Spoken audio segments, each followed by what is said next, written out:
Sairam. You're listening to Sai Soul 100, a weekly podcast series with soul, or stories of unconditional love, shared by devotees of Bhagavan Sri Sathya Sai Baba in celebration of his 100th birthday.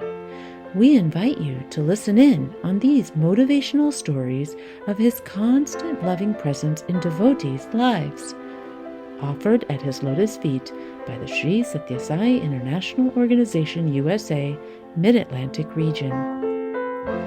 Welcome to Sai Soul 100. Sairam, dear listeners, welcome to Sai Soul 100. Our guest today is Brother Paavan Kotini, who is joining us from Richmond, Virginia. He'll be sharing personal experiences with Swami, which resulted in his self-transformation. Sairam, Brother Paavan, thank you for joining us. Sairam, Please share your story. thank you. My humble pranams to my best friend, Swami, Sairam. So I thought I would start by sharing my journey and my personal transformation. And it starts off with building a really unique relationship with Swami. So I guess the background before I get started is I'm 15 years old, right? And just a sophomore in high school, and I'm just going through the daily routine. Nothing impressive or unique about me at that time, right? And I've always we've been exposed to Swami since 1990, but when my experience with Swami prior was about bhajans, and bhajans were simply just where I would sleep, right, essentially. But I never had a deep relationship with Swami. I somehow, for some reason, heard that they were taking applicants for the 1999 World Youth Conference, and I applied. They said that I had to be 16 years old minimum. I was 15 at the time, but my birthday was November 4th, so I would turn 16 right before the World Youth Conference. Just a few days before, I found out I got accepted to it, and so I ended up going to the World Youth Conference. This was very unique for me at that time. And what happened is I got there, a lot of programs were already pre-planned. In Puttaparthi for the World Youth Conference, the US group had their own program that they had planned. Each country had their own program that they had planned. And I was thinking to myself, oh, I wish I could perform, with this group, but I was the last person. I was the youngest person, but I couldn't perform, right? So I said, okay, let me just do some service here and there. About 4 days before the performance, we were told that the US group place was declined by Swami, right? And so they had to change the program. And so they were thinking of what to do. The group came up with, let's do a singing performance, like a choir in front of Swami. But because they're starting this brand new, I was able to jump in and participate. So I was very excited, but the practices were after a full day of program. So we had programs from early morning, right? Wherever we could squeeze in darshan, and then we had seva. And then so our practices would start almost at like 9 or 10 or 11 at night. So those 4 days of practicing were really intense. Some days I couldn't go see Swami in darshan. We didn't have time to be able to go to see Swami in darshan, but it was ecstatic. It was just so much intensity, so much energy. And many of us didn't even have time for food, right? We would just take that tea or that coconut water in the stalls over there in Prashanti Nilayam and go there and just keep going. Now, on the day of the performance, we were the first performance. We were asked to be in the Purna Chandra Hall in the backstage for a few hours before the performance. And since we were the first group, we were sitting there quietly, meditating and whatnot. While we were sitting there meditating, and I had just learned what meditation is at that time, And so I was sitting there deeply while we were waiting for line and darshan a week before. Somebody had talked to me about meditation.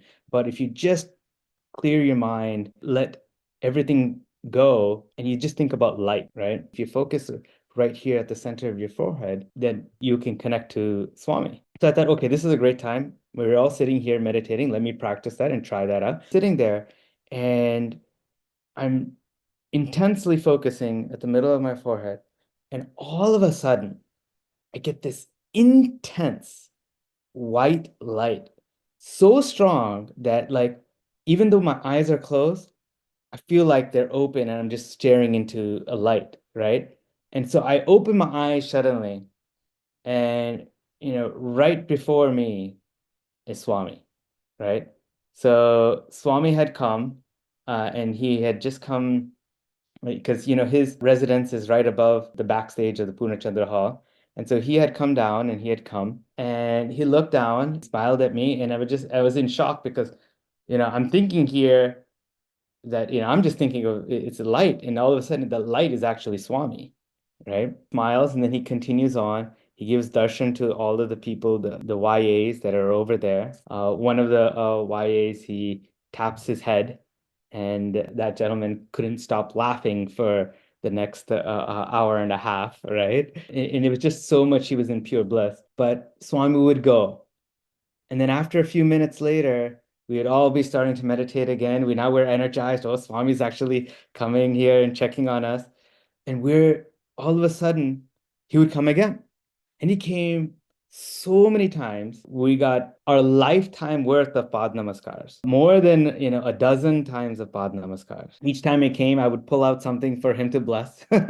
So I had a picture and I asked Swami, could you sign on it? He said, Tarata Chastanu, I said later. And then I also asked him to bless some padukas. He blessed some other candies and other things as well too. But it was just such a blissful moment that we were able to experience. And it felt like all of the times that we couldn't go for darshan beforehand, he made up for it all the time in that one few hours right before performing. So we go on to performing in front of Swami, and I'm here in the front looking at Swami, and you could see how blissful he is when he sees when we're performing, and I could just look at his face and his eyes, and when he's looking around and he's seeing his devotees being happy, he was so blissful. Performance finished and all of the programs finished. At the end, it was Arati, right? So Swami had left by then. We decided to go ahead and start doing the Arati. So we started the Arati. And then all of a sudden we hear this commotion and Swami comes back and he goes, what? How did you start the Arati without me? So we restart the Arati again, right? And afterwards, he's on stage with us at this time. And there's a crowd, tons of crowd around us and everything like that. And while there was commotion, somebody hit the back of my knee, right? And I fell. And as I'm falling, I just fall into somebody. And the next thing you know, I'm holding on to somebody. I don't know who it is, but I look, it's an orange robe, and I look up and it's Swami, right? So I'm actually hugging Swami, right? And I don't know, felt like time stood still. And at that moment, I looked up, he smiled at me, I let go, and then he continued on. That was the epitome of Swami telling me that he will always be there for me, right? Whenever you fall, I will always be there for you. So what happened is, you think of Swami as a physical person, but how does that continue after you have to leave Puttaparthi, right? I was in pure bliss, right? I didn't care about food. I didn't care about anything. I was just in pure bliss. My grandparents came to Puttaparthi after the World Youth Conference and Swami's birthday and picked me up. And so they were going to take me to my hometown, right, which is in Berhampur, Orissa. And on the way to my hometown from Parthi, the train stops and there's a train change in Hyderabad. We stop in Hyderabad. They have a family friend's place that we go to. I said, while we're here in Hyderabad for a few hours, why don't I go and get my tabla, right? So I wanted to go to Akbar Mia and grab my tabla. One of their maids, they took me on their scooter and we went to the Akbar Mia and got the tabla. But right before that, my grandfather had told me a time in Telugu, be at the train station at this time, right?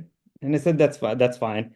Now, I didn't know Telugu at that time, really. It's in my mind, I understood it as a different time because I understood some Telugu words here and there, but Telugu numbers I absolutely did not understand, right? But I was in bliss, I was just in happy mood and everything. I said, yeah, yeah, yeah, sure, sure, right?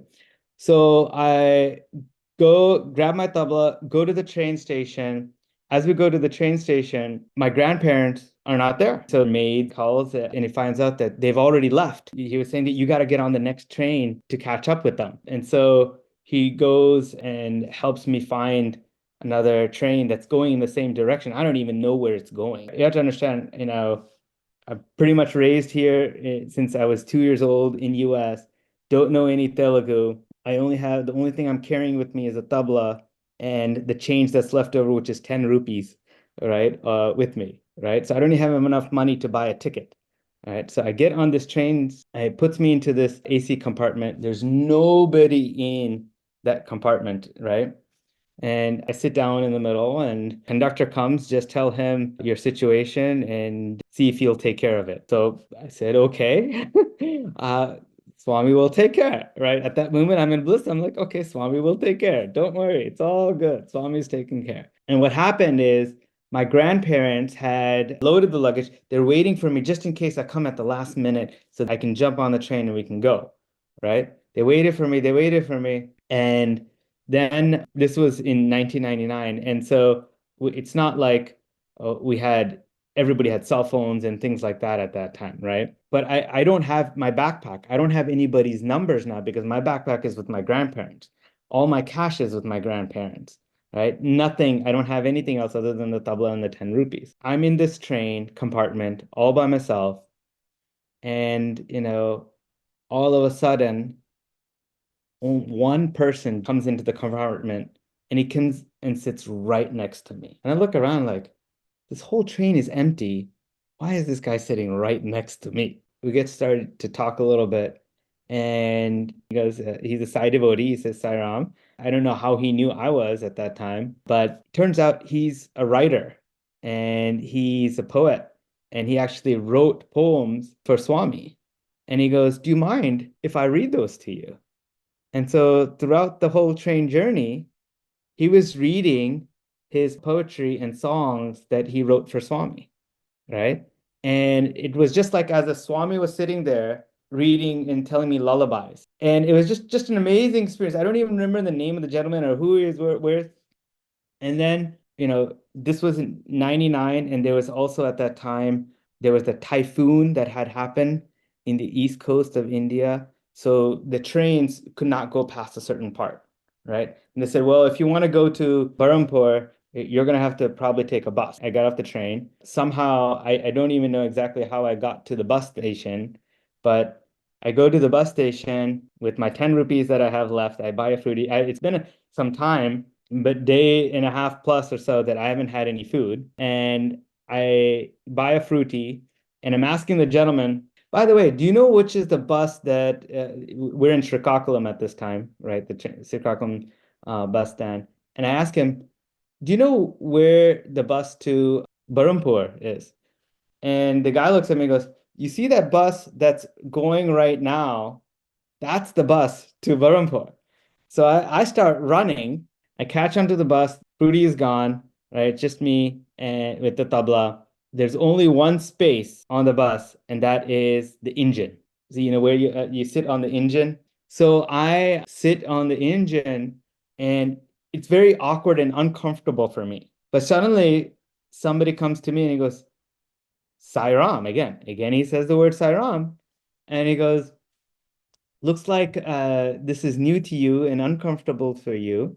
I have a space right over here. Why don't you come and sit in my space? And I said, no, no, no, that's fine. I mean, that'll make it difficult for you. He goes, no, no, I actually miss sitting in these spaces before. I used to sit on it when I was a kid, and I'm used to it. Don't worry, but you're not used to it. You come and sit in my spot, right? So I said, okay. So I go and sit.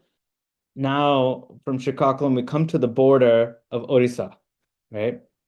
Now the roads are somewhat broken. It's not feasible for the bus to continue. And so the bus cannot go further, they say, right? And so now what do I do, right? So there's a couple of taxis over there, right? And they say, well, you can probably take a taxi. So I decide, okay, let me go and talk to a taxi. And this is what's so unique, right? Again, about how Swami always takes care. So from the train station, from the train where somebody came and said Sairam and sang me lullabies and things like that, to somebody noticing that I was uncomfortable in the bus, and gave me their seat. Again, over here, when I looked at a taxi, everyone was talking to taxis and things like that. There's this one taxi I go to, and I ask him, would you be willing to go to Berhampur? Right? He goes, okay. But I said, I don't have any money, but I said, I'll pay you when we get there. Right? And I had seen that there is a picture of Swami in there. So I lay in the back seat and I see the picture of Sirdi Sai Baba and Swami on the back window. And I see that, and I had fallen asleep completely. And I hadn't told him the directions to my house or anything like that. I don't know the directions to my house. And I go to sleep.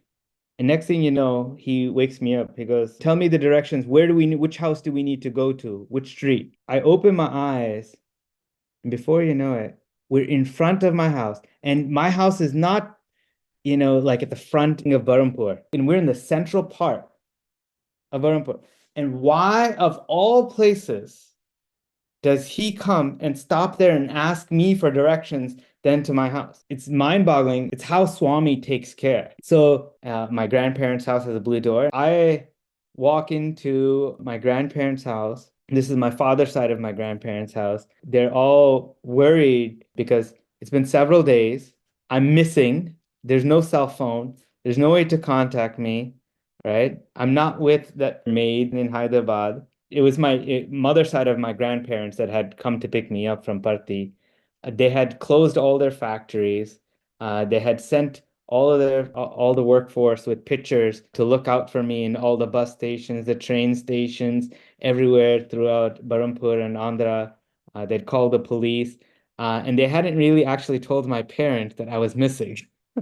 Because they were like, oh my God, they don't know what's gonna happen. Right? But they finally told her. My parents were super upset, but they couldn't do anything. They didn't know what to do. And all of a sudden, I walk in to my father's side of my grandparents' house. And the first thing I ask is, now I'm super hungry, right? I just said, can I eat some food? And so it just shows that how Swami is always there with you throughout the journey, no matter what it is. That was my first true experience of Swami. And what I realized is that if you let him, he will lead the way, right?